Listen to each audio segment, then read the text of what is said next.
Hello, everyone, and welcome to episode 116 of D&D Discussions, the podcast for players and DMs alike, where we cover a wide variety of topics to help you with your games. And when I say wide variety of topics, I mean the third week in a row of the new 2024 Players Handbook. But this is the last week, dang it. Joining me to continue talking about all this new information is my good buddy, Ben Baumhofer. How you doing, Ben? Are you energized? Are you excited? I am so much so. One thing before we get into all the Players Handbook stuff that I think we need to mention, because to me it felt like it was completely brushed to the side, is that that Infinite Staircase book is out. So make sure to check that out. Yes. Quest from the Infinite Staircase. Like 6 cool adventures of old rewritten and updated.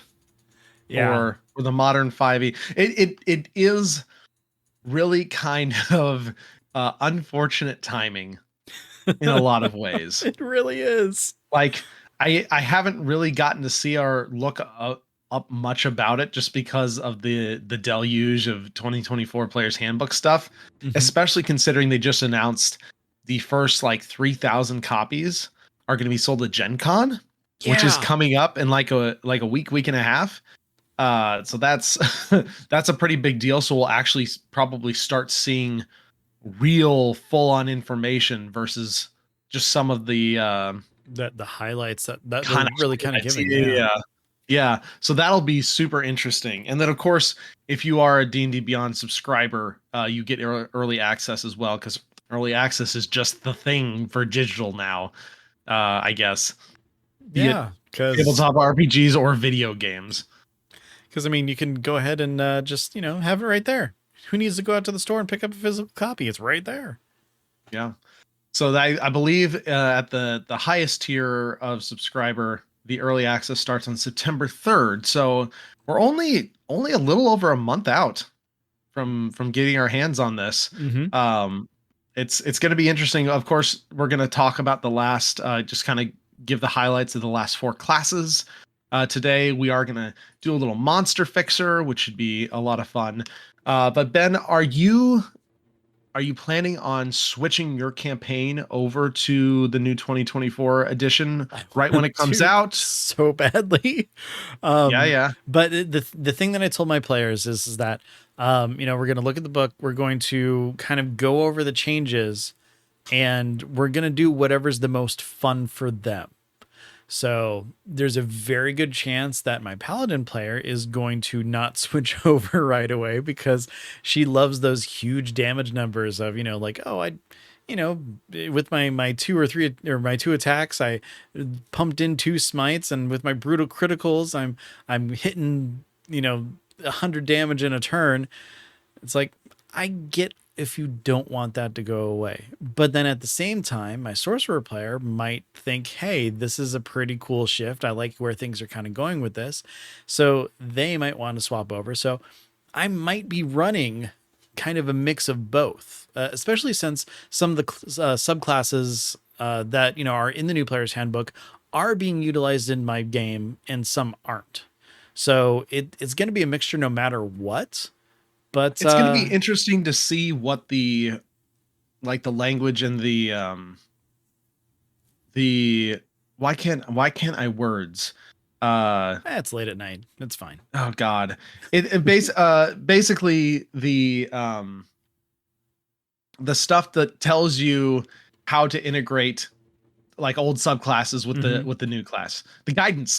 That's the freaking word. Not the spell, the actual thing that we need. Actual thing. But yeah, it'll be interesting to see what the guidance is for actually converting or using old subclasses with the new thing. And what I'm really interested in is how D&D Beyond is going to handle that. Yeah. Are they going to have like a conversion wizard? Are you just going to have to remake your character with the new stuff? How are they going to handle, is it going to handle gracefully I pick a 2024 base class with a 2014 subclass? So I'm very interested to see like if on release or near release in the next few weeks, we see a giant system overhaul with D&D Beyond to help facilitate that. Yeah, because I mean, if you look at it, so if you take a current character, I would assume that like if you were to make just a copy of it, because you can copy characters as much as you want, assuming you have an available character space, and you go in there and like kind of activate the 2024 player handbook, like it would make the changes. I would assume that they would have to have something in place for that. Or, I mean, if you do have to start from scratch, then they've got to figure out, okay, well, I'm playing a 2024 Warlock, but I'm playing a subclass that's from 2014. I don't pick my patron until level 3 now. So, you know, how is this going to play? Like, are they going to just kind of stagger those things that they're getting? Meanwhile, you get all your invocations earlier and everything like that. So, I mean, With there's the got to be a plan in promised place. Yeah, with the promised backwards compatibility, because that's something they've been pushing for a long time. I really hope they have a good plan for their digital version to really help facilitate Mm-hmm. that, or it's going to be a mess. Yeah. So just kind of thinking out loud, because um my campaign obviously is all the players use D&D Beyond. I use it for my stuff because the content sharing is super nice, and just keeping everything in one spot. The character sheets are great. But I'm guessing, and I've been talking to my players, I think we're gonna pretty much wholesale swap Oh, good. over Okay. to the 2024 edition. But there are subclasses people are using that are not 2024 subclasses. So Mm-hmm. we are going to have to deal with this somewhat. I mean, heck, one of my characters is an artificer. Like, that does not have a Yeah. 2024 version. So we're going to have to deal with a little bit of weirdness. So I'm really hoping they do a good job in facilitating that transfer, or that, Mm-hmm. hybrid thing, especially with older subclasses using new base classes. Yeah. Because I believe they've said that will work. So I'm hoping that they If will do a good job doing that. everything's supposed to be compatible, it will work. Yeah, We don't it'll know have to. how it It'll have will. to. And I Guys, mean, they've got to have had this as an issue, or something that they've thought a lot, or thought about like well before now, because, you know, the coding, figuring out how it plays in and all that stuff, it had to have been addressed so that it's in the new book. And if, you know, 3,000 copies are going to be out there, then it's got to be in there. Well, I mean, and that's been kind of my I just been kind of wondering and guessing about that for a little while, because if you really think about it, D&D Beyond has not had a whole lot of updates Mm-hmm. on their front end in the last year and a half, really. Beyond just maps.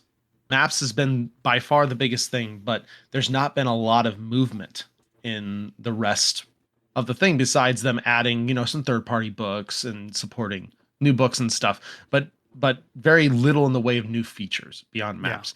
So I'm wondering if a lot of the dev time has been going towards an overhaul, rework of a lot of things for this new edition. Yeah. From what I've heard, the year actually was a 2-digit thing. They basically populated 19 first, and then they, you know, had the other 2 digits. So they're trying to fix it so that it's Y2K compliant at this point. That's where all the development's been going, and you know, working on that. Because again, you know, new system, new year, essentially, you know, the same thing. So Yeah. So we'll see. I mean, the early access is September 3rd, so it's gotta be before then. yep, exactly. But until then, let's dive in real fast to some of these new things. So the last 4 classes that they released info on were the new monk, the new sorcerer, the new cleric, and the new bard. Of those 4, the monk was by far the most changed. And they even said right off the bat that they wanted to give the monk a ton of attention because the satisfaction and the number of people actually playing the class has historically been very low. They know they needed to do a lot of work. They gave it a lot of love and attention. We saw that a decent bit in the Unearthed Arcana People are incredibly happy about that. So what this new version is basically that with some additional tweaks. Yeah. Oh my gosh. All I want to do is play monks now. I mean, to be fair, that's kind of what I've thought after every single video, except for warlocks, even though I kind of want to play one now. Um, with every class that they've done, but the amount of just like polish and upgrade and everything that they've done to monks is just been amazing, from just the very tiniest little things to something that actually changes how things work across all classes. Like just the change to unarmed strike, how it's not just damage anymore. It's also considered, a grapple or a shove or pushback or, like various things. They weapon mastered something that everyone is able to do. Like that is great. On top of that, you don't have to actually set up to do an unarmed strike on your bonus action anymore, which is something that when I played a Kensai monk, I was like, okay, I have to make sure that I either use my Kensai weapon or do an unarmed strike in order to be able to do a bonus action unarmed strike as well on top of that. Now it's just every single monk out of the gate is able to do that just right off the bat as a bonus action, which is like a tiny change, but actually really big considering you don't have to just strategically do 12 other things to be able to do something as simple as just like smacking someone across the face. Yeah. So let's go over a few of the things, right? Level 1, you get martial arts. So they broaden the monk weapons to all simple weapons and martial melee weapons that have the light property. So there's more stuff you can do with your monk weapons. They also made it, as you said, you can make an unarmed strike as a bonus action regardless of what else you did, which is super cool. So that means you can use your action on whatever and still make the unarmed strike with your bonus action. They said they really wanted to change things to be more cinematic and exciting. You mentioned the grappling or shoving with the unarmed strike, and that's just that's an across the board change to unarmed strike in general. That's like a new definition of unarmed strike, but monks obviously get to make more use of it. Monks have the martial arts die, which is the dice that they use for unarmed, and it also goes for your weapons and increases as you go. It used to be a D4 starting out. Now it starts out as a D6 at level 1 and goes all the way up to a D12 at 17. So they just straight up buff that. Key has been renamed. It is now Focus. Yep. Which I believe in Unearthed Arcana was Discipline. So it made another another little name change as they went.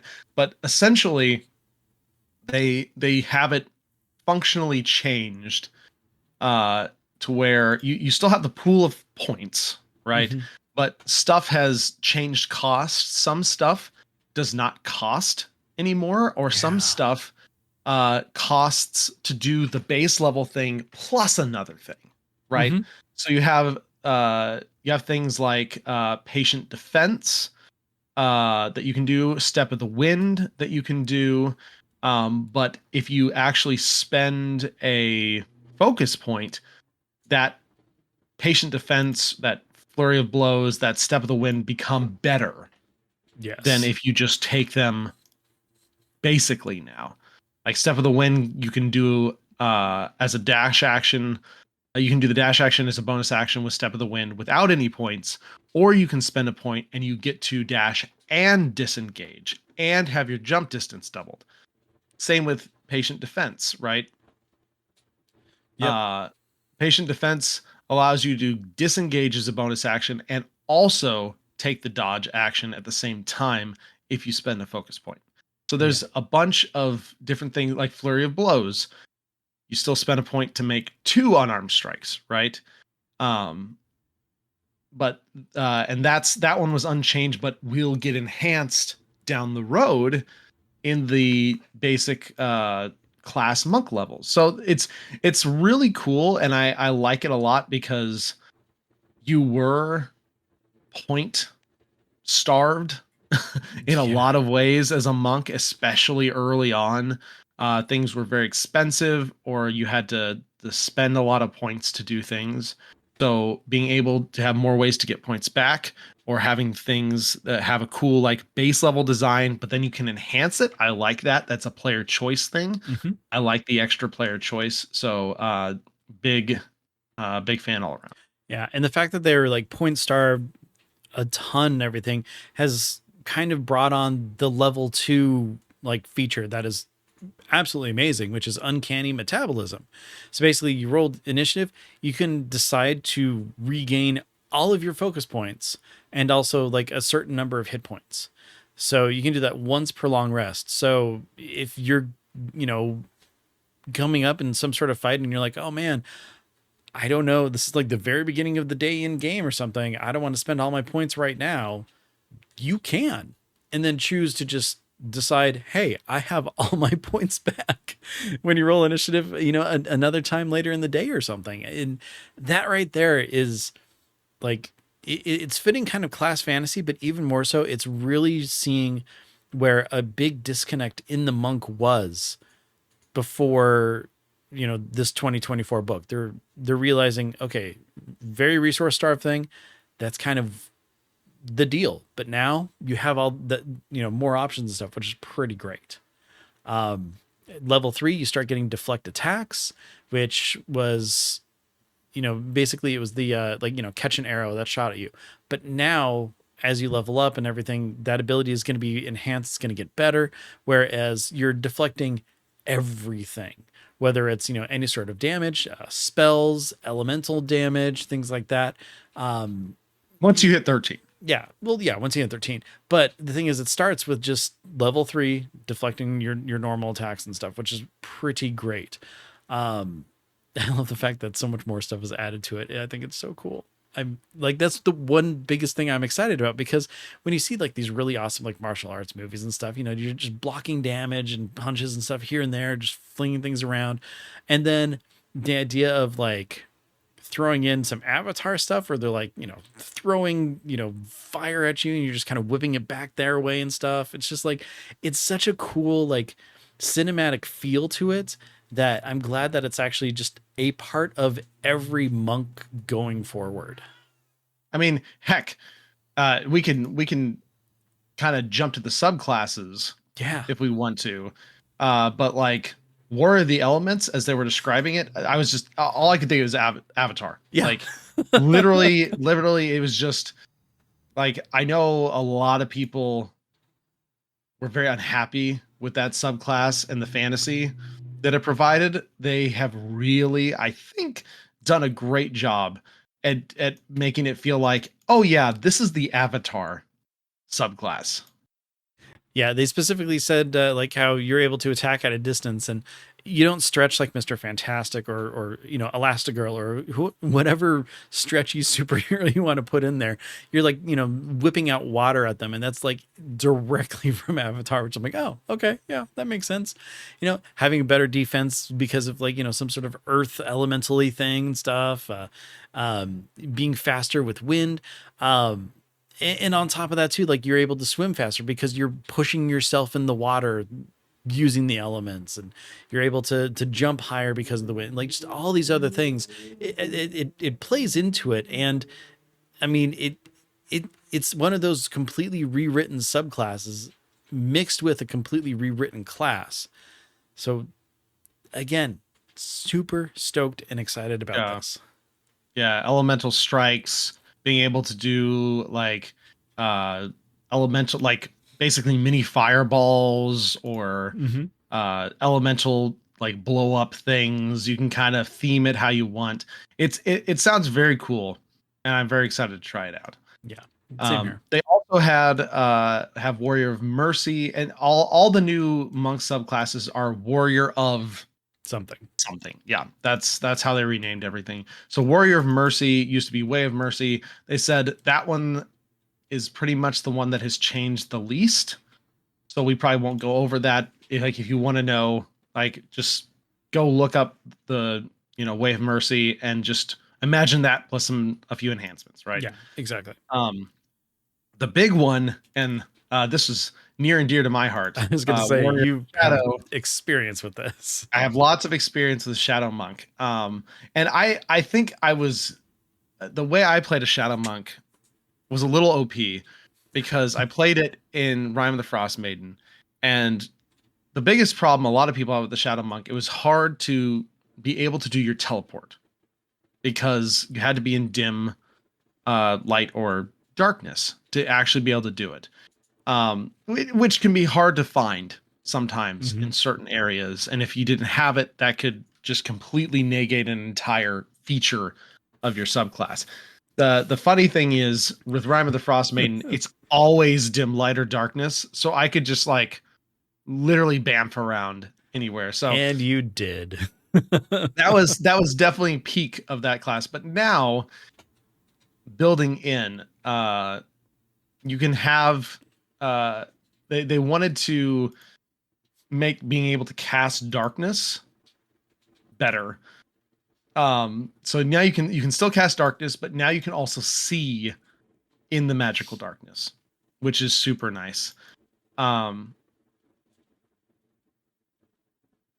And then that will kind of help fuel your shadow step, right? Um, they also changed it so at level 11, when you use your shadow step, you can spend a focus point to make it so that you're not required to start or end the teleport in dim light or darkness. So this is another big enhancement to that to allow you to still use that feature with a little bit of resource usage if you are not in a spot that is super good for it. And then 17, you get to turn invisible, you get to be partially incorporeal, you can pass through occupied spaces if they were difficult terrain.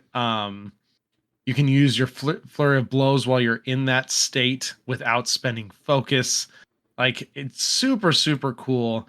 And it sounds like really great changes to that subclass. Yeah. Last up is the Warrior of the Open Hand. And as I said, this is the most monkish of the monks. Monkiest. Yeah. Monkiest of monks. Exactly.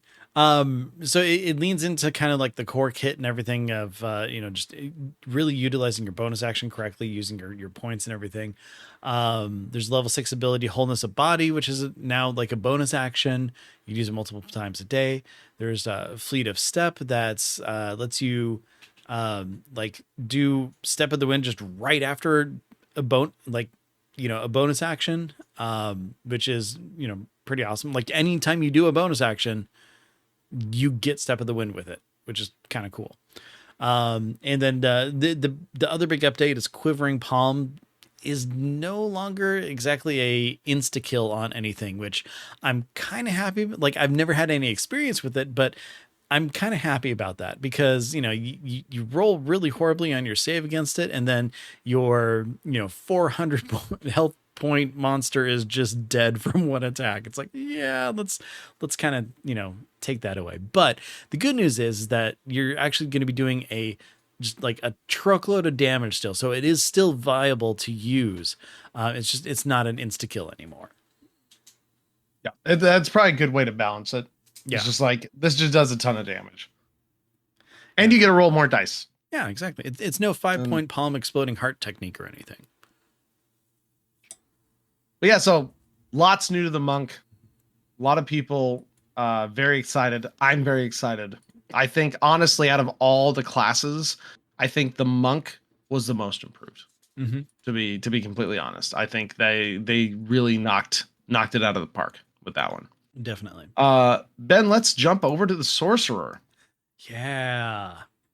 So lots of fun new things to talk about. The biggest one being how meta magic and sorcery points work. They said they took being able to convert sorcery points to spell slots and spell slots to sorcery points and stuff like that. They actually have taken that mechanic and moved it to a lot of different classes resources, which is super cool. Like we talked about the druid wild shapes, being able to swap those out. Bards, I think, got that resource as well. We'll talk about that soon. But they you start off getting a new innate sorcery feat, which you get to spend a bonus action and just increase your spell save DC by 1 and give you advantage on attack rolls for sorcerer spells. They said they're basically calling it the Sorcerer's Rage, which is I really cool. I really like that. It's super cool. And because they're wanting to make sure that each of the arcane spellcaster classes are very different. The Warlock, Wizard, Sorcerer. You can change cantrips now every time you level up, which is super cool. At level 2, you get your Font of Magic and Meta Magic at the same level. Which The makes Font of more Magic, sense. gives you sorcery points, and the Meta Magic is the primary use of the sorcery points. So they're like, it just makes sense to put them at the same level, which it does, right? They said a lot of meta magic options have been revisited and fine-tuned. All the options in Tasha's are now in the base player's handbook, which is super cool. You can also spend sorcery points to get uses of your innate sorcery that you got at level 1 back. And while innate sorcery is active, you can use 2 meta magic options instead of just 1. So because remember, the meta magic can combo pretty well. Like some of the options be like, spell sniper, subtle spell, all sorts of different things, twinning a spell.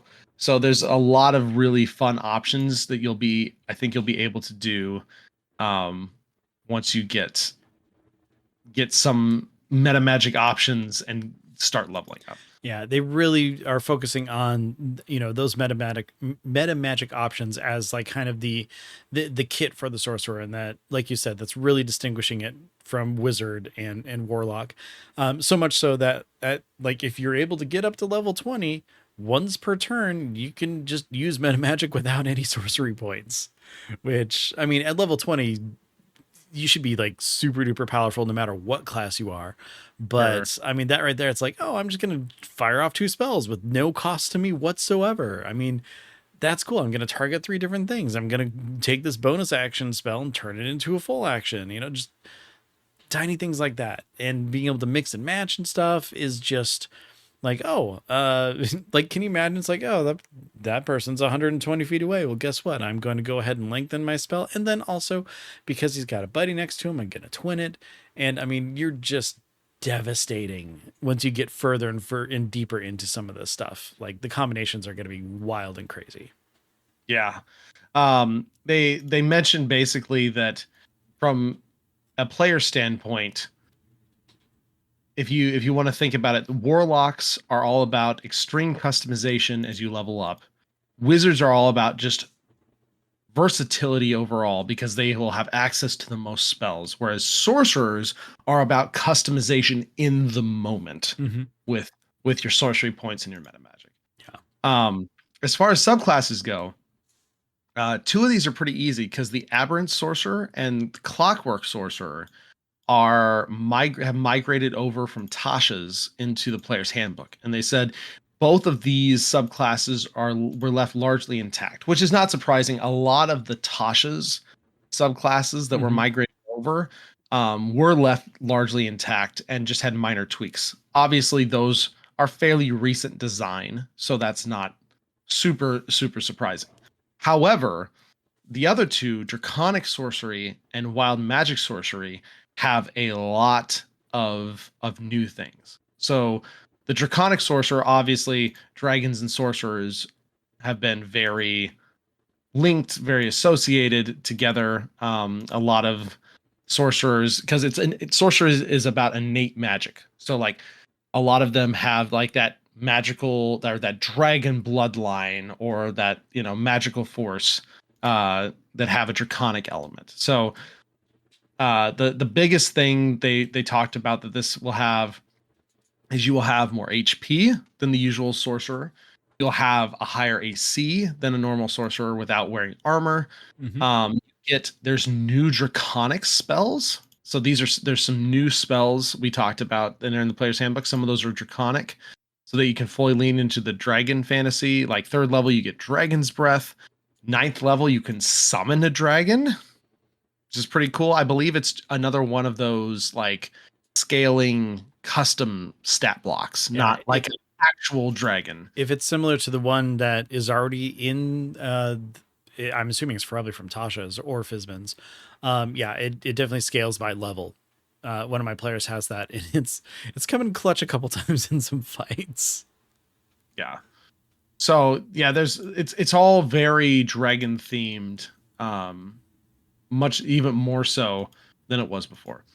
Yep. And And then like another big thing too is like those resistances that were there before don't cost anything because it's fitting in so much more with your actual like class archetype with that. yeah, and you still do get your dragon wings Yes. to be able to fly. So that's cool. And then finally wild magic. And they said this one is the one that's changed a lot, but you won't notice the changes right off the bat because this is the only subclass that doesn't have like its own custom spell list of extra, subclass spells. And they said it's because they have changed and added to the wild magic table massively. So they said a lot of the biggest changes to this subclass are actually in the wild magic table itself, just in them expanding it, and adding new options and changing all the options, being able to, as you level, more predictably figure out or choose things from the wild magic table, which is super cool as well. Yeah. And one of the neat things is that, being able to get, where was that? Tamed Surge. Basically, at level 18, you're able to trigger what happens and choose the effect. There's still some limits, like the as they call it, the final row in the wild magic table, like you can't choose from. So I'm assuming that's like the most devastating things. But being able to do that at 18 really shows like kind of the growth and change that you've had. As Ryan was saying, like as you're leveling up, you're becoming more attuned to, the wild magic and crazy stuff that's kind of going on with you as you level. And it's really cool because a lot of the stuff that was on the wild magic table like beforehand was, some of it was good, some of it was bad, but it had a good kind of like balance to it. From what they've said, it's kind of like amped up as well with like, most of the options there are just really cool. Some things have been packaged together, some things are going to summon things, and there's just a lot of different fun stuff there. And that wild magic sorcerers will just be so much more wild than they used to, because kind of the big draw of the class is when something weird just kind of happens, and it's going to be happening more often now so that you get that flavor.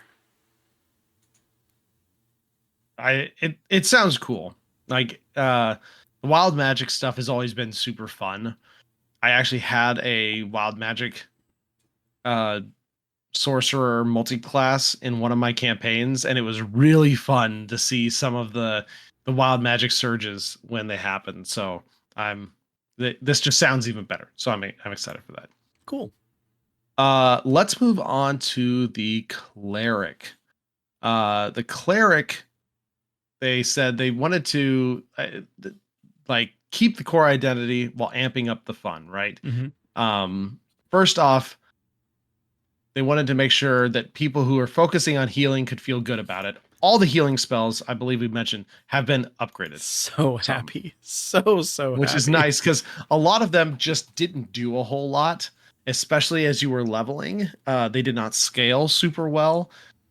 So it is good to hear that they've taken care of that, especially if you wanted to be a more healing version of cleric.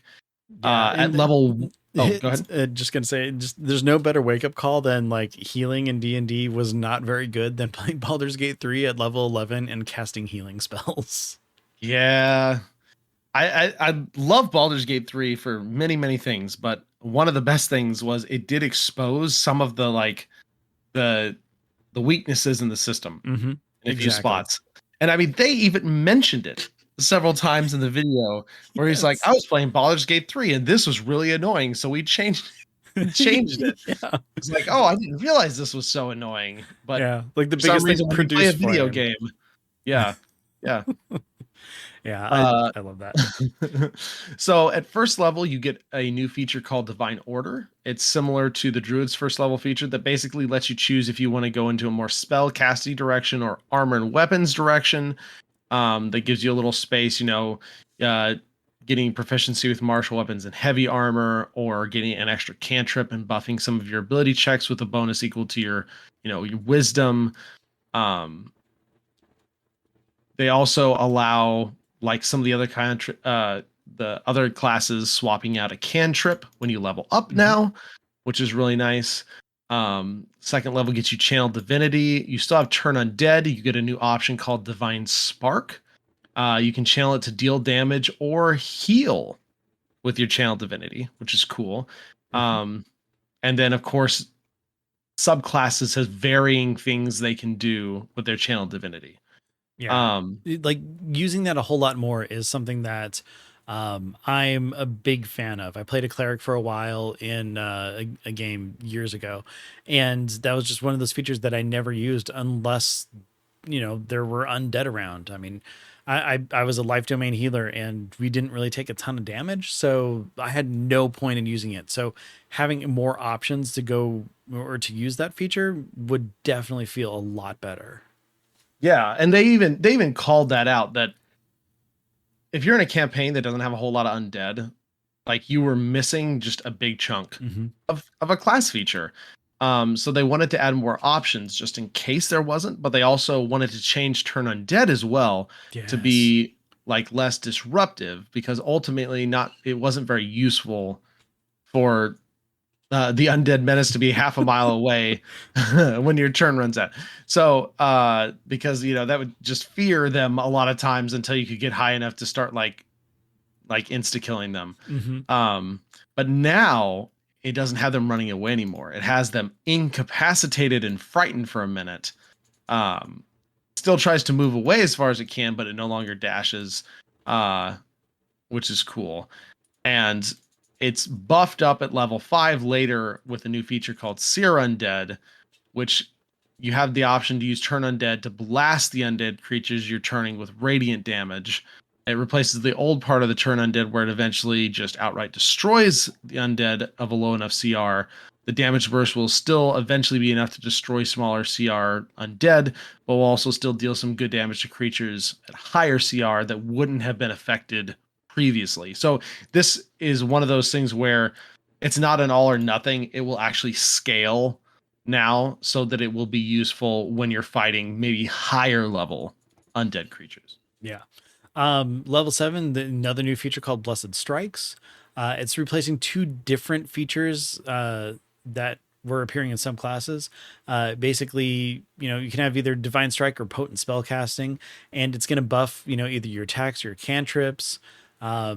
Since level 1, you basically kind of get to choose where your cleric's going, kind of like the Druid was, where you're kind of more casty cast or smacky smack. And this is just a way for you to kind of buff up and accentuate what you want to do as a cleric, which I think is pretty great. Level 10, new divine intervention, which This is I'm big. yeah, it This is it's a a big big change. change. Personally, I liked the old divine intervention, but at the same time, it was really hard to pull off, especially at level 10. And at that point, what Jeremy Crawford called was a mother may I. Basically, you just say, "Hey, can this happen?" And it's locked behind a die roll. Well, the new version is basically is giving the player something that the divine intervention will actually do, and now you can just choose any cleric spell of level 5 or lower that isn't a reaction and just cast it, which is pretty great. You can't do that again until long rest, but just a free up to level 5 spell is pretty great, especially at level 10. You know Whether it's prepared or not, Yeah, which is with no even better. components. Even better. Like, let's say you're out and about and all of a sudden, oh, we need to walk across that pond. Well, too bad. Oh, wait, I know, divine intervention, water walking. I mean, that's a very kind of lame use of it, but hey, if you didn't have it prepped, you got it now, which is Yeah. awesome. So and you can even cast Raise Dead, right? Yes. That's a big one. You don't have to have a diamond for it. Hmm. And they actually said they did that on purpose because what else feels like divine intervention than bringing someone back to life? So Exactly. it does make sense. And I mean, I love the old version just because of the cool stuff you could do with it. But there was a huge problem because it was very hard Hmm. to actually have happen. Yeah. Like it made it very rare, which made it whenever it happened be very, very cool. But at the same time, it's also a big component of your character that you may never get to use or get to use like almost never. Yeah. So Bas- they said they called it like the mother may I type thing, but it's a mother may I where it doesn't happen very often. yeah. And I mean, if you think about it too, with the old version, at level 20, 1/5 of the time, it works every time because you have to roll your class or your level or lower 20%. So, yeah. I think at level 20 it just happened with the Uh, 7-day cooldown. okay. At level 19, it is almost 1/5 of the time. There we go. But at level 20 for new version of Cleric, you just get the wish spell. Like, just that's it. You just get wish, which is pretty great. But the thing is, the wish spell has been expanded. There's some more options to it, and apparently they've mentioned it before. But I still think this is really weird. There are specific repercussions if you try to mess with like the gods or the Lady of Pain using wish, which I think is actually pretty cool. Yeah, they added like very like actual things that said if you try to affect the Lady of Pain with wish, like stuff happens. It's kind of cool. Yeah, we don't know what yet, I like but I we like the will. flavor. Yeah, I like the flavor. exactly. Subclass wise, we have the life, light, trickery, and war domains. The life domain, obviously, big healing domain. They said it has not changed a whole lot, subtle tweaks and fine tuning. So that I mean, if you it's going to be fairly similar, but not so with the light domain. That one had quite a bit of revision. They Hmm. wanted it to not necessarily be all about fire. Yeah, yeah. A lot of it has to do with like actually like vision, opening up, like seeing things, like scrying, divination type things, wiping away falsehoods. So you're talking about like, Scrying. yeah, exactly, like see invisibility, arcane eyes, things like that. So I actually I kind of like that. There's a warding flare. Now you can use it if you're the person being targeted or someone else. So that would be if I remember correctly, without looking it up, it's either it's basically a way to interrupt an attack of some form, whether it's a crit or something along Like those a lines, something like that. imposed disadvantage or something, I believe. Basically, Yeah, the new version lets you help your friend yeah, as a baseline without having to wait for the higher level version of it. exactly. And so he was like, that opened up a completely new design space then, because that was just what a feature upgrade was before. But now the improvement at level 6 lets you protect someone. You can give them temp HP and you regain all uses of warding flare when you finish a short or long rest. Yeah, which is great. Corona of Light's been improved as well. Now it imposes disadvantage on saving throws against your Radiance of Dawn, as well as any spells that deal fire or radiant damage, which that is a huge thing. How many There's a lot of times? those. Yeah, how many times have you just done Sacred Flame and oh well, okay, fine, it just doesn't hit. So I get disadvantage on that, which is pretty cool. And then trickery. Trickery has been changed quite a bit. Mm-hmm. Um, they said Blessing of the Trickster can now be used on yourself, which is Yeah. cool. Invoke Duplicity has been improved. You can summon the illusory duplicate as a bonus action. So this is just another one of those migrated to a bonus action things. You don't no longer have to concentrate on it, which I agree with the subtext of somehow for some reason the ranger still has to concentrate on their thing, but the cleric doesn't. I don't understand why. Mm. My biggest problem with the ranger is that Hunter's Mark is still concentration, but that is neither here nor there. It's extra damage, so You have to maintain a rage too, but that's not a concentration. But you can't concentrate when raging. I don't know. I I don't know. personally don't like that Hunter's Mark is still concentration. Well, you know what? The best part about all of this is, on your game, it doesn't have to be. It's true, and it's not going to be Rangers in my game that don't exist right now. But if you do exist, I'm going to let you do Hunter's Mark. That you know what? I will say, in all the discourse that I've seen, all the complaints, everything that's happened, from people who just don't like change or don't like specific aspects or whatever, you don't have to do any of this in your game. That's true. That's true. You don't even have to use these rules. No, you didn't even have to play D&D at all. You can play an entirely different game that has none of these rules. You could still be playing 4th edition. Yeah, who would do that? But honestly, this looks super cool. Yeah. Okay. Anyways, going back to the good. War Domain has been improved. Guided Strike can now be used to benefit other people right from the start, which is super cool. That's the +10 to hit. Yeah. So that's just another baked in thing, which is cool. At level 3, you can make an unarmed strike with a bonus action, not just a weapon strike, which, as we talked before, unarmed strike now is a completely different term that allows you to do other things than just damage, like the shove or the grapple.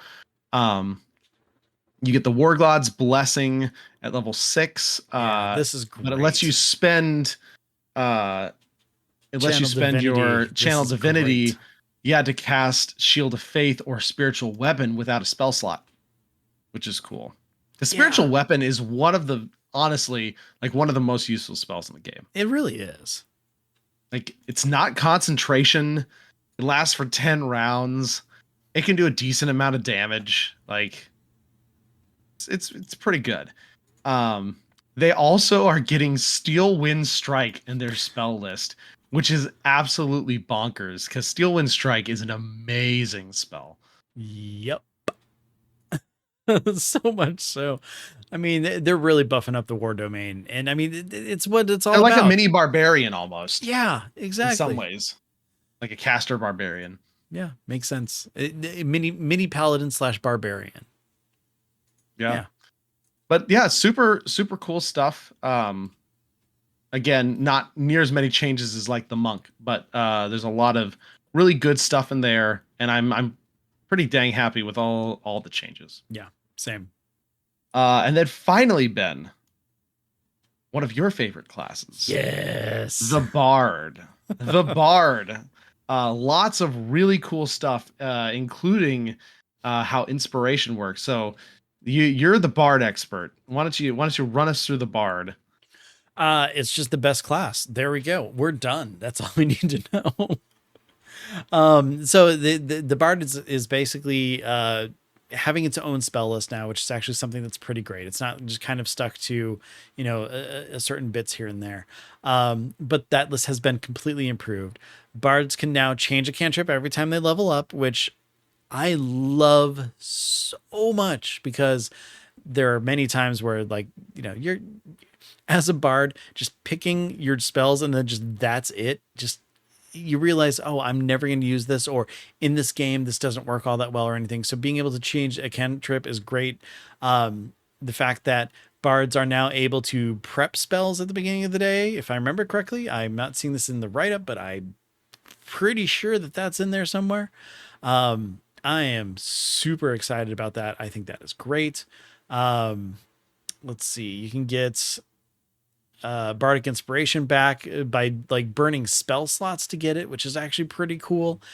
Counter Charm is actually useful. Yeah. Bardic Inspiration lasts it's an hour now instead of 10 minutes. Yeah, you can send that rogue in to go steal stuff, and they have their Bardic Inspiration for the whole hour that they're doing things, which is amazing. Counter Charm is great. Basically, you're not just sitting there singing the whole time, which I think is awesome. But basically, you're able to use it to give someone that advantage roll, whether they're charmed or frightened, which is great.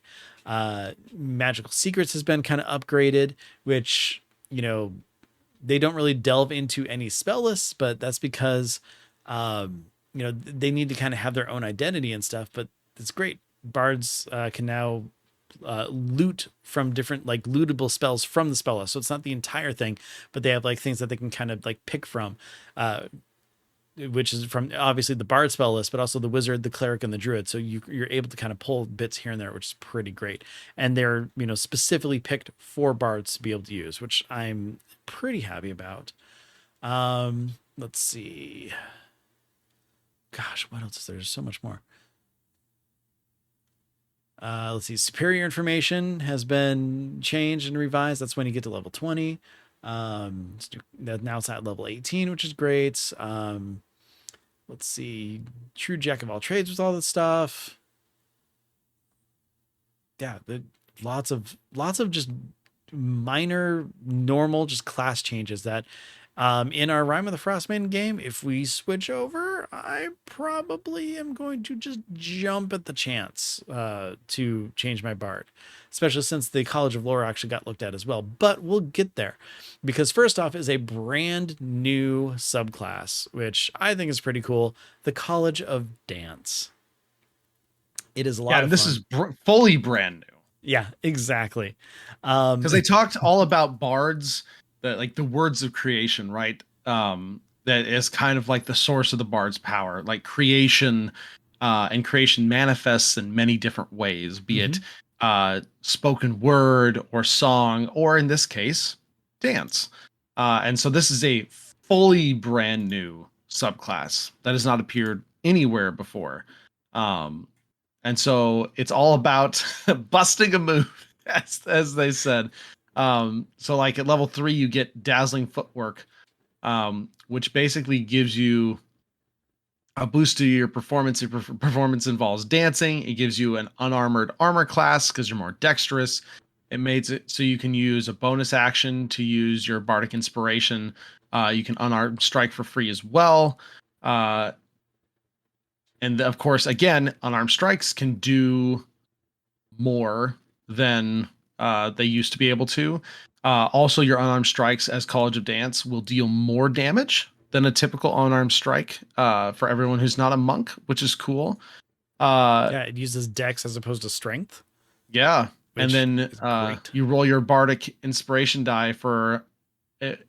The roll of your Bardic Inspiration die for the unarmed strike doesn't expend the Bardic Inspiration use, which is super cool. Yeah. Level 6, you get your friends to dance. Whenever an enemy ends its turn within 5 feet of you, you can use a reaction to spend a Bardic Inspiration and move up to half your speed. An ally can do the same thing, and none of it provokes opportunity attacks. Again, this is something we've, like I said, that's been kind of a theme, is they seem to be introducing a lot more movement.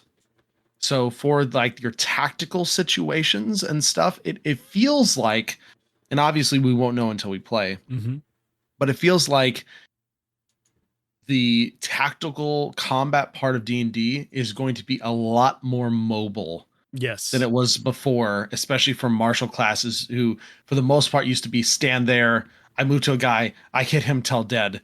I move to another guy, I hit him till dead. Yep.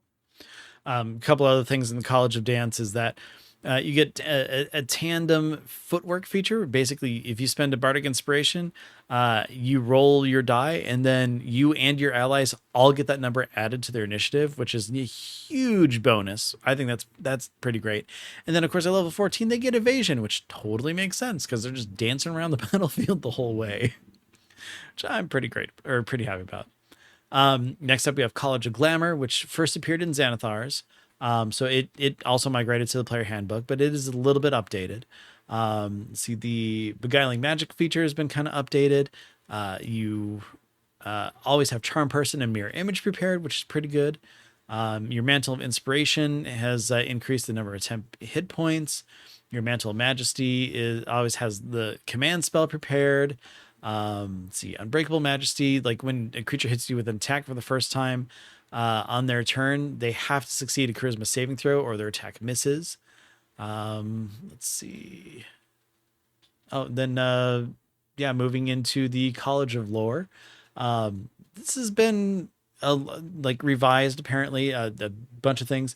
The Magical Discoveries function works like Magical Secrets, so it's limited to the same spells. Cutting Words has been enhanced. It now works on creatures that are immune to the charmed condition, which I think is pretty good. I honestly didn't know that it didn't work before. So, It's because yay. it mainly was it mainly happened against like higher level Yeah, things that are like more immune to charm. exactly. I never played it that way, so I didn't know that happened. So it's okay.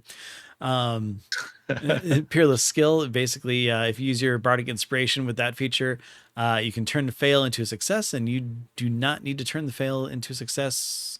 Or if you do not If you actually turn don't, it, yeah. sorry, the bardic inspiration is not expended, which that is a huge thing, because how many times have I rolled a bardic inspiration die to do something along those lines, but it just doesn't work.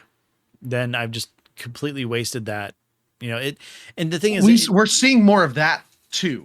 yeah, We've seen that in a few other features where if something doesn't end up working, you don't end up expending the resource for it. exactly. And Because those are just really feel bad moments. yeah, and a lot of that type of thing, especially with the bard for like cutting words or things like that, is if you're playing with a DM who always says what their role is, and you know it before you actually try to expend the bardic die, then it's not that big a deal because you know your chances.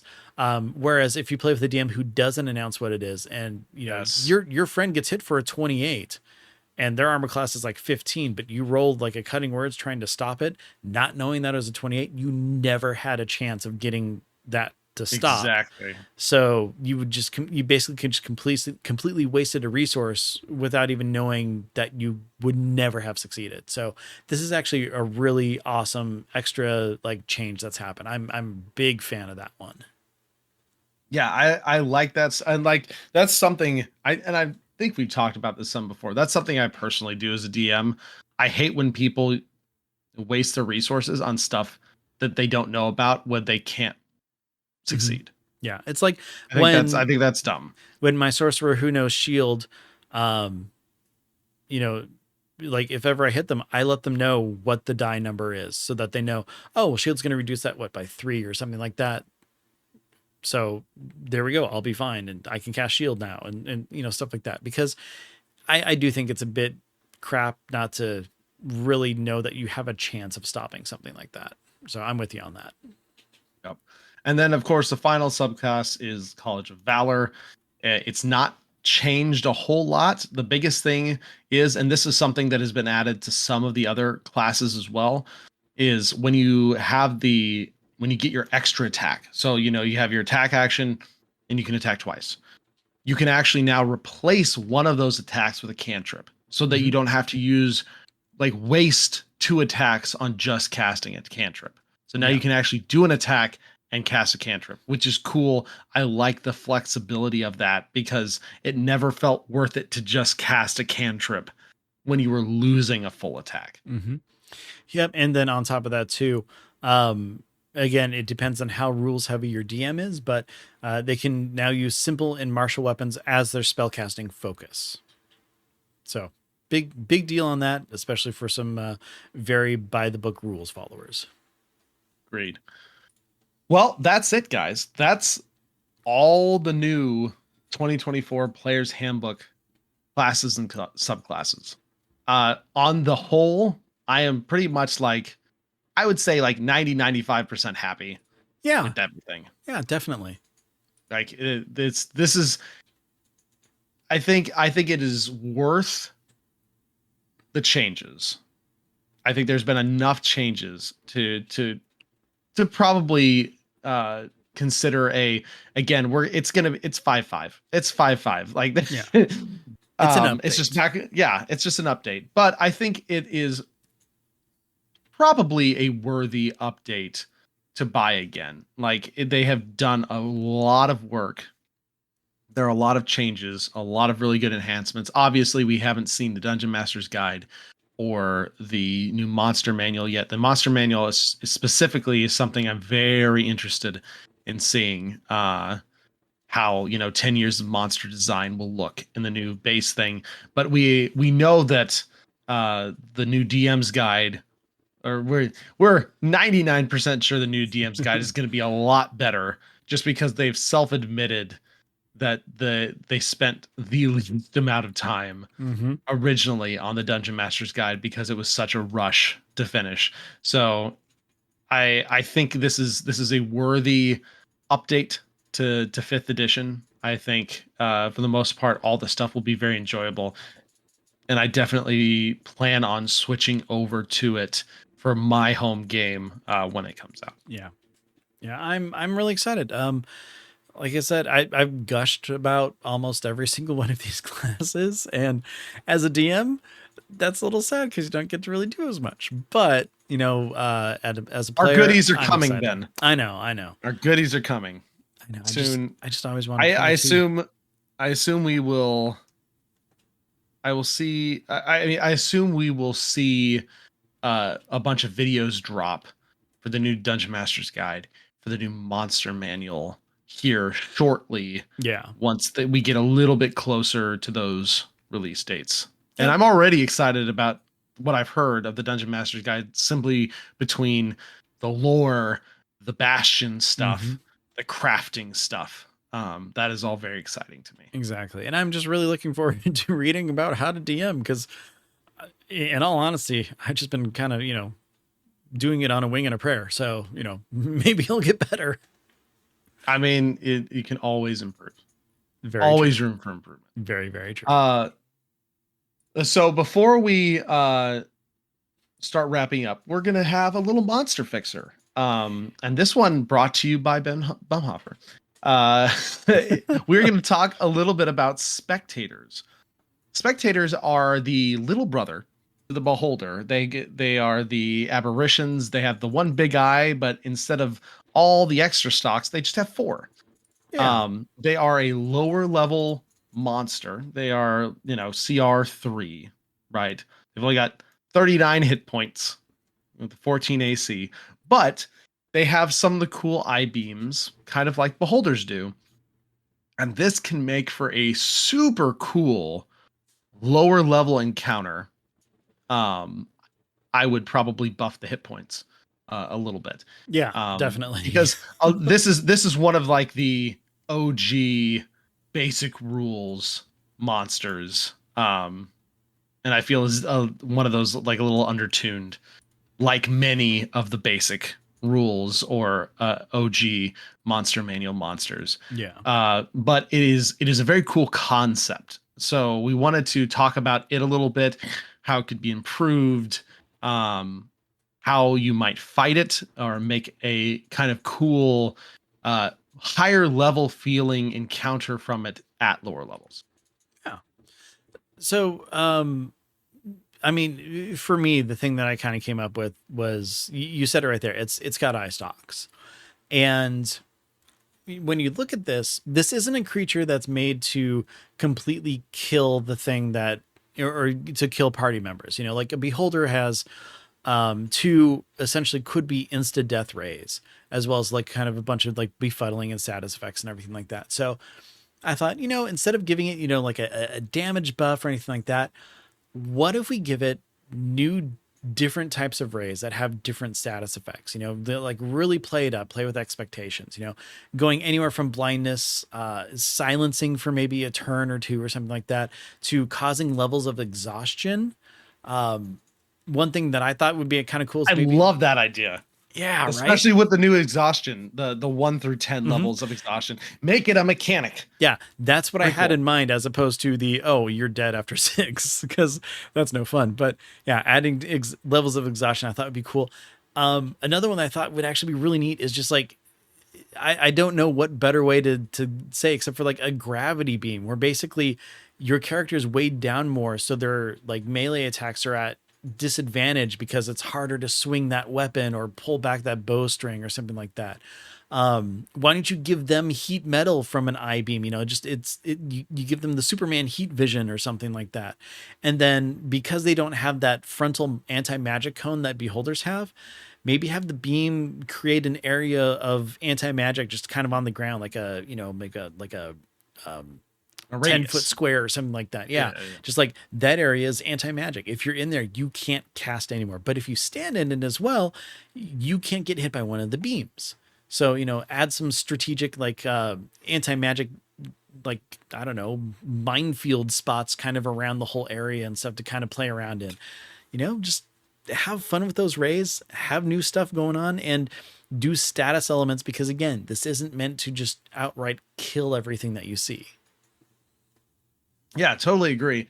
I would add, like I said, buff the HP a little bit for Mhm. sure.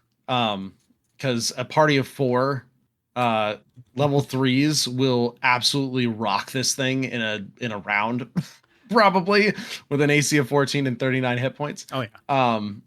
But beyond that, it was funny because I was thinking of the gravity ray, like adding a gravity ray, but I was thinking of the opposite thing because one thing I've done in some of my games has been like a reverse gravity Oh yeah. situation where you get hit and all of a sudden up is down and down is up, and you fly up and slam into the ceiling, right? Do some damage, and now you're upside down walking on the ceiling for a round or a few rounds potentially. um it could be one of those things where it lasts for a minute and you have to make a save at the end of your turns, but you have to be careful and be ready, because if you do make the save, you fall back down to the floor. So having that type of thing is super interesting Especially if it's as used far as, outside. oh god, yeah, as far as like a strategic type thing, or tactical perspective. So that's a fun one that you can do. uh Polymorph beam, Oh yeah. Yeah. that'd be kind of cool to see that, and maybe even have like a list of things to not like completely uh completely destroy your players' capabilities to do things. Maybe have the, again, save at the end of each round, but maybe have it, just like you're a dog Did I or tell you're a you? cat or a horse or something like that. Did I tell you that I homebrewed a polymorph wand? No. Yeah, it's a roll. You don't know what you're gonna polymorph something into, and I had some See, fun stuff see on that there. that's you could easily make a little D6 or D8 table, right? Yeah. Oh, totally. And roll on that for the polymorph beam. That could be super fun. Maybe someone gets something cool, like super cool, or maybe you're a frog. Like there's a bunch of different things, but again, saves at the end of the round are very good for those type of things. Or I mean, obviously, depending on, we don't even know what the new polymorph spell Yeah. is doing exactly, beyond it's doing something with temp HP. I don't know how that will work. I don't think I've seen anywhere. I'm very, very curious to see how the new polymorph will work, seeing as they're changing those type of things, the wild shape and whatnot. But it just, as far as it works right now, if you turn into one of the little things, maybe one of your teammates has to spend a turn damaging you a little bit to break you out of it, right? Yeah. Because that's a way out. So that's a super cool thing as well, that you could do just to make it interesting. I Spectator later, I love the idea of Ben's anti-magic field mine areas. Those are super cool. Remember, spectators can float and fly, yeah.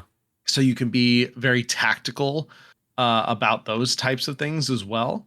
Uh, so I mean, there's a lot you can do. This is actually, for an OG monster, this is actually fairly well designed. There's several different things you can do with it. It has an actual reaction, which is super rare I for know, for right? older monsters, that I actually love, because you can spell reflect. That's a super cool thing for a monster to be able to do. And so it's a very like anti-magic type of monster, which is fun because you don't see a lot of those types of things. So have fun with it, beef it up a little bit, mix up some of your rays, build the encounter area to play to its strengths, and have some fun effects in there. And like I said, it's a very thematic, very fun like mini boss type fight, but low levels. Yeah, Which exactly. So, okay, when we're done recording, I got to read you the list of animals that I have on my wand of polymorph. You roll a d100, so there's a lot of stuff. that's awesome. I got to bring that into my game. Oh well. Anyways, Anyways, okay, let's see here, and then Ben, I think we have a community content shout out. yes. Before we dive into the end of our episode. Yeah. So, I picked up a book that I am very much happy about. It's the Game Master's Book of Traps, Puzzles, and Dungeons, and I will tell you about where I got that in our what we've been doing. But this I haven't had a chance to dig in super deep yet. But I mean, this is part of a series of the Game Master's Book of there's like encounters or NPCs and stuff like that. So this is kind of part in that. But this is pretty great. It's got 3 one-shot adventures in it. It's got 4 different categories of traps, 3 different categories of puzzles, and then also tons of different maps that you can kind of, pull from as well. So like traps wise, there's painful traps, deadly traps, disruptive traps, and complex traps. So you have a good variety of different things in there. And then the puzzles are just rhymes and riddles, ciphers, and then gateway puzzles. So it really does give you a good kind of chunk and variety of a bunch of different things that you can use, just kind of, pepper in throughout your homebrew settings or dungeons and stuff. So definitely recommend it. In fact, I don't know if my mic picked it up or not, but that was the spine kind of cracking as I was closing the book. Like I said, brand new. I haven't really had a chance to dig in too much, but I mean, just flipping through, it's got some awesome stuff. I recommend getting it at your local game store, but we'll have a link to Amazon because, well, that's where you can find everything. But anyways, the Game Master's Sounds Book super cool. of Traps, Puzzles, and Dungeons. Yeah. I mean, puzzles and traps are sometimes two of the hardest things to just come up with on the fly Oh, yeah. or integrate well. So having resources or of those, especially puzzles, right, Mm-hmm. that have been vetted and are very good for here's some quick stuff, or here's a really good group thing, or here's something that works really well in character or out of character. Those are always appreciated. So yeah, big fan of that. Yeah. I'm going to try not to just, oh, wow. Some of these riddles are pretty good. Okay. Anyways, I'm not going to look at that right now anymore. Anymore. Check it out though. Check it out. Definitely. We'll have the link. And with that, I think that's an episode. So as always, before we go, we usually talk a little bit about what is going on in our home games, and stuff has definitely been going on. So Ben, why don't you had a story you wanted to share? So, us.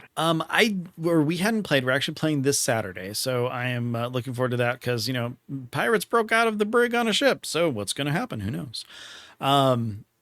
But not myself, but Nevermore went to said local game store, the place called Silver Dragon Games. It's in Peoria, Arizona. Great place. Have to shout them out because I have fallen in love with this store. It is a family-owned business. Absolutely love it. Everybody there was super nice, very helpful, very clean store. On top of that, they have a bunch of different tables. There's a private room that you can rent as well. They actually will throw birthday parties and say, hey, we'll handle everything. So like they will do the cake, they will do the catering, they will do everything. And there's memberships that you can buy for, just basically coming in. They've got events all the time. Like there's a miniature painting event where basically you just come in and just paint your miniatures with everybody else and just, hang out and have fun, talk to people. They have Magic the Gathering, Warhammer, D&D, like just tons of stuff. It's a great little store. One of the things that kind of, introduced me to it is that Nevermore ended up joining a ladies D&D game on Saturday. And it was, they had, I think like 3 or 4 different tables available, where you just sign up for spots and everything. And it was, ladies D&D. So she went ahead and signed up for it was a level 3 one shot where it was actually based in a magical school. and they were ending their sophomore class. It's like this big kind of tournament thing between groups and stuff. And she went in. The DM was, super prepared. It was great. They ended up having four of them. Um, in fact, one of the players was from a different game where not enough people actually were able to make it. So they just pulled her right in. All of them played together, had a fantastic time. So much so that, like, even though she was kind of nervous going into it, because I've been her only DM. So this is one of the things I was very encouraging of: play with other people, see what they're like, Hmm. see what you can kind of Yeah. learn, stuff like that. Yeah. And so she went in, absolutely loved it. And in fact, once the event was over, they talked about, okay, we've got to get back together and do junior year now. So it was so much fun. They had such a great time that they want to just, continue playing and go with those characters and stuff. But just overall, the events that are available, the store itself, yeah, Silver Dragon Games, in Peoria, Arizona. I'll have a link in the show notes to it. So definitely check it out if you're in states. Otherwise, just check it out anyway, because if you want to see what a really cool, gaming store can be like, this is a good one.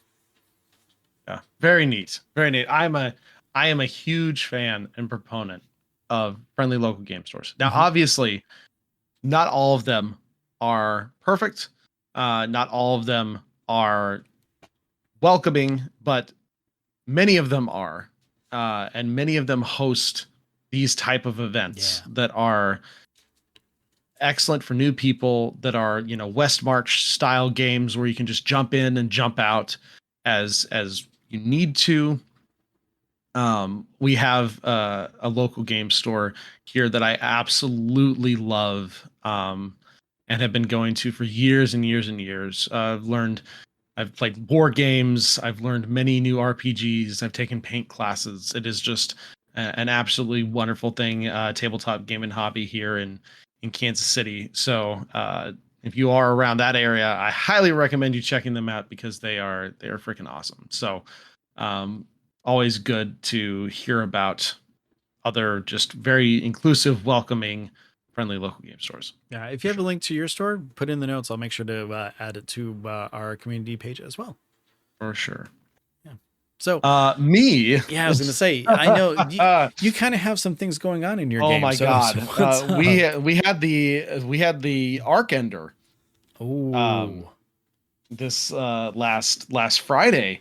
Um I will say it was the most complicated, um probably hard, epic level 4 fight that I've ever put together. oh yeah. It was a huge deal with this. They were going in. They were basically at the edge of the ritual chamber. People were getting sacrificed. They're trying to figure out why. They heard some rumblings. People, they found out the identity of one of the people that they had been chasing. It turns out this was a high-ranking member in the constabulary, which was not a good thing that they had actually dealt with before. Um, but the big thing they were going into was trying to rescue one of the character's sisters who had been kidnapped, and Oh, one of these refugees that had been kidnapped, and they were sacrificing these things. So I built a a really involved physical set for this encounter, which is super cool. There was a lot going on. There's these crystals that were powering up with each sacrifice that was being made. So they had a lot going on. They had to deal with fighting the demons who were there. They had to deal with the warden who was doing the throat slitting and pushing into the blood pool. oh They had to man. deal with the crystals that were powering up. And so there's just so much stuff going on. It was incredibly tactical, a lot of movement. Uh, my wife is actually playing a paladin, a custom subclass that I made for her called Oath of the Hearth. And I made this because none of the other oaths were quite like fitting to what she wanted as Yeah. a character.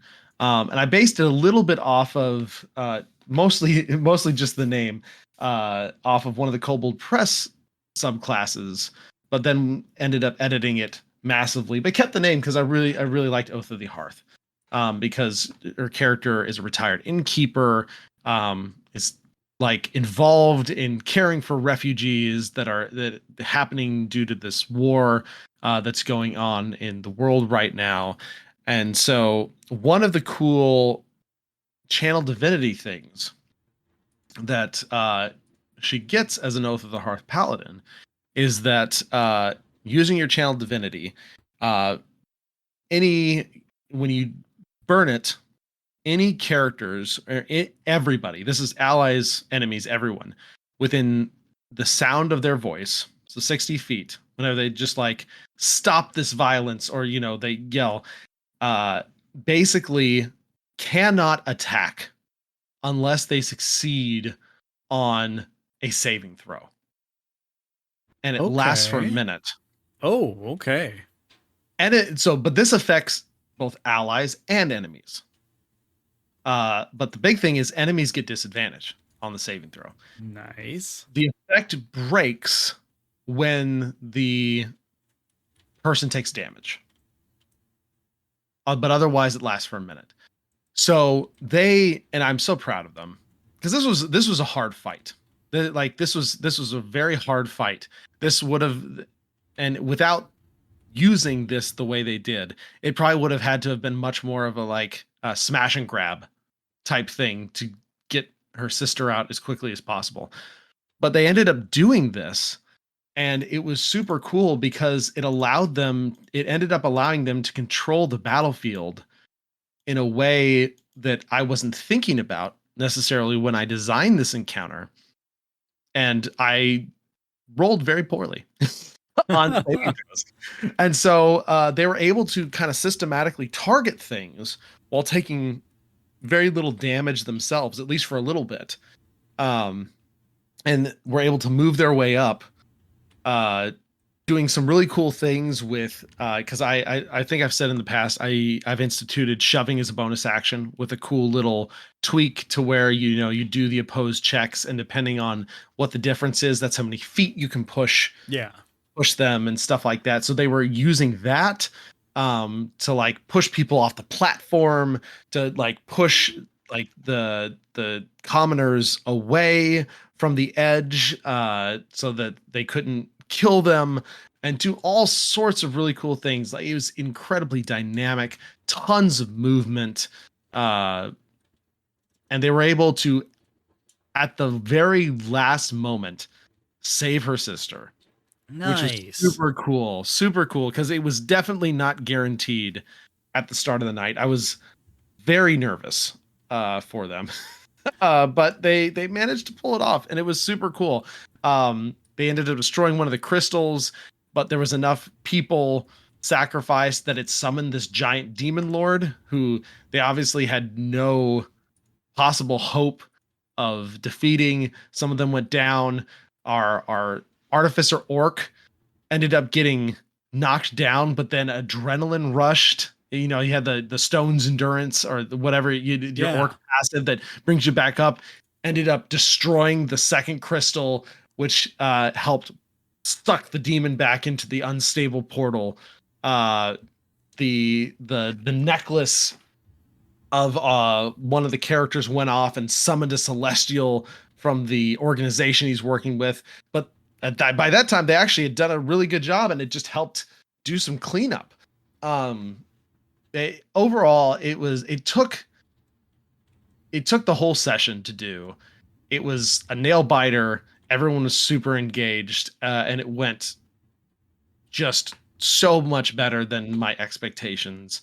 Like I said, one of the coolest level 4 type encounters I've ever run. I was a little nervous about it, but they did so well. They planned everything out, and I'm very excited to see where they go from here now that they've uh, rescued her sister and have a lot of information now on potential baddies who are masquerading as other high level officials. So that's super cool. That's awesome. That's a really good way to end it with that, like fun success and going into your next arc with that information. So that's awesome. Yeah. It sounds like everybody had a really good time with that. Yes, I was incredibly happy with how it turned out. So excited for the next one. Excited to hear from you for your next one as well, Me because there's a lot too. of stuff going on in there. But I know these last few episodes have been long, so I think we'll cut it here. And Ben, uh, before we fully wrap up, why don't you tell everyone where we can be reached? You bet. If you heard this episode and you're like, hey, Player's Handbook classes, what are you talking about? Well, guess what? We have other episodes on dndiscussions.com that will tell you all about those. The last two episodes have classes, updates, all that fun stuff, as well as this one. I definitely highly recommend taking a listen to those, get our thoughts and opinions on them, and just, kind of learn about some of the stuff yourself. On top of that, we do have links to all the videos that we've talked about, as well as the bullet points and recaps that we found on Reddit. Thanks to the absolutely wonderful, wonderful golden_spider666 for writing up all these videos with, very nice, handy bullet points. It is a very good recap. It's a great source that we've utilized. So thank you for that. That being said, check out our show notes. We have stuff there. Check out previous episodes, all that fun stuff. If you don't want to go to our website but want to listen to other stuff, guess what? We're on tons of different podcast players. So, whatever you're listening to us right now, all our other episodes are there too. That being said, if you'd like to get in touch with us, tell us about some of your opinions about, some of the new changes that are coming, or you want to tell us about your game, send us an email. We love reading them. Send those to dndiscussions@gmail.com. And if you're looking for us on social media, you can find us on Blue Sky @DNDiscussions. If you're looking for just Ryan, because you think I'm some sort of weird jerky guy or something, you can find him. He is @TBKZord. Or if you want to tell me about how great Ryan is, you can always message me on Blue Sky. I'm @BenBumwaffer. Last but not least, on our website in all of our most recent posts, you can find a link to our Discord server, which is another way you can kind of get in touch with us and get in on the DN discussion. So head to our website, check that out. And last but not least, I am playing in a Rime of the Frostmaiden campaign that's been going on, it seems like, for centuries, because, well, you know what? We can't do it every single week. I wish we could, but we can't. But we are getting closer and closer to the end here. Where the last episode ended up, I'm really excited to play again. So definitely check that out. It's +5 to hit. That's where you can listen to me playing some Dungeons and Dragons. With that, though, it has been an incredible journey going through all of those new class features and everything with you, Ryan. So thank you very much for joining me on that adventure. And everybody Can't wait to else, get my hands on it. Oh, same here. Same here. I'm so glad I'm subscribed and get it early. That being said, everybody, thank you very much for joining us and listening to this episode of D&D Discussions. And until next time, roll high and be good to each other. Take care, and we'll see you soon.